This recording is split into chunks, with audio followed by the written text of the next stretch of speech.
ఇంకా సిగ్గు లేకుండా ఒక ముఖ్యమంత్రి శాడిస్టిక్ ప్లెజర్తోని మొన్న ఇంటర్వ్యూలో ఏం చెప్తాడు, నా డిమాలిషన్స్ ఇరాన్ ఇరాక్తో మీరు కంపేర్ చేసుకోండి అంటాడు. ఏ ముఖ్యమంత్రి అన్నా సిగ్గున్న ముఖ్యమంత్రి ఇట్లా మాట్లాడతాడా?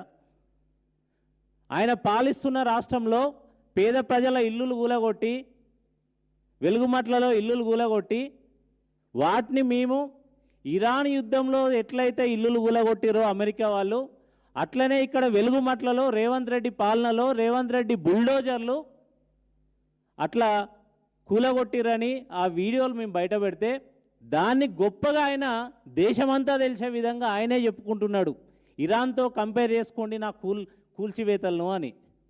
అంటే ఇంత సిగ్గు లేకుండా నేనే హిట్లర్ అని చెప్పుకుంటున్నావు కదా. ఆనాడు జర్మనీలో చచ్చిపోయిన హిట్లర్ ఈరోజు తెలంగాణలో పుట్టిండు, తెలంగాణని పాలిస్తున్నాడు. తెలంగాణ హిట్లర్ రేవంత్ రెడ్డి.